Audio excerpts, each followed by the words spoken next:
Bonjour à tous, c'est Paul Dam pour vous présenter un nouveau séquentiel. Et donc aujourd'hui, je me suis encore une fois demandé ce que pouvait produire l'urine d'une personne stressée. Et par personne, je devrais dire un animal stressé.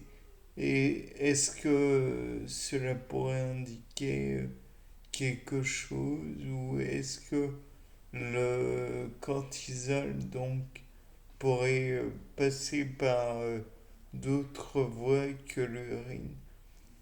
Donc en fait le fait est que le cortisol est produit par des hormones et est une hormone surrénale si je me rappelle bien.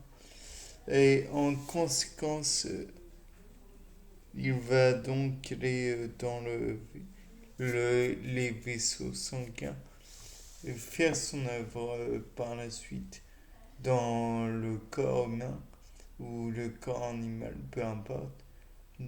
Et une fois il est utilisé, il est rejeté dans les urines. Donc le fait est que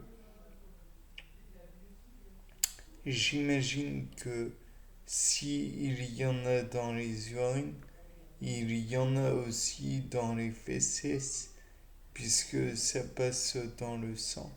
Et le sang permet de produire en somme les, les, les fesses, enrichissent les fesses en matières diverses et permettent aussi de produire comment dire, la transpiration.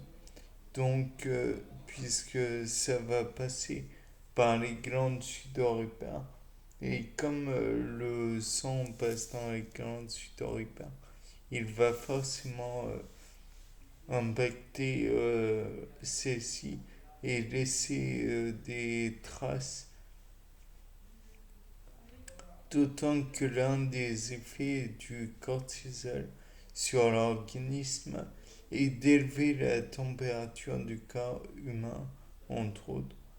Et si je m'en réfère à la logique de l'homéothermie, le corps animal va transpirer pour évacuer cette chaleur.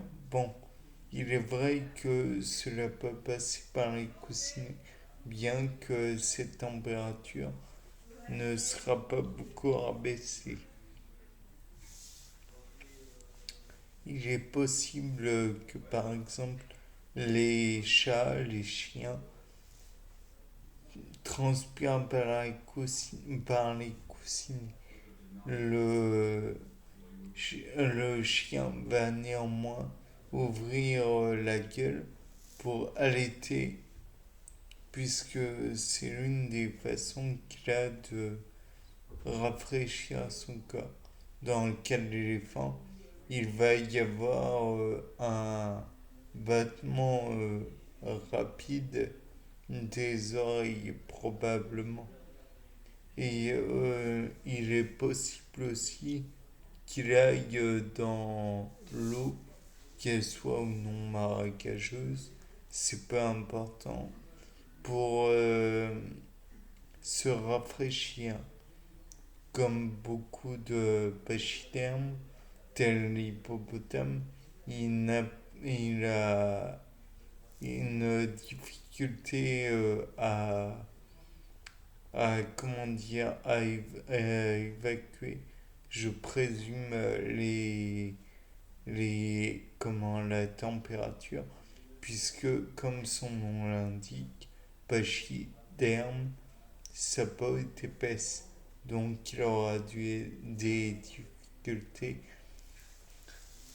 à évacuer celle-ci. Naturellement, on peut continuer dans la ligne des pachydermes. Je présume que l'hippopotame, il aura encore une fois beaucoup de mal à évacuer quoi que ce soit. Euh, Peut-être qu'il évacuera via en restant naturellement dans l'eau, mais aussi peut-être, et ça c'est valable pour beaucoup d'animaux, ils vont essayer d'uriner et boire beaucoup pour finalement se rafraîchir et éventuellement évacuer au maximum ce liquide excédentaire.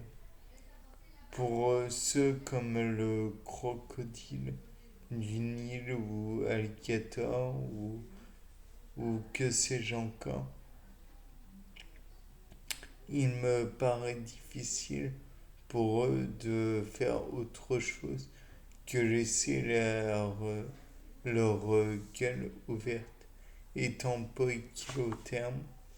En revanche, peut-être que certains insectes, scarabées pour leur part, ont un système un peu particulier, à savoir suriner dessus.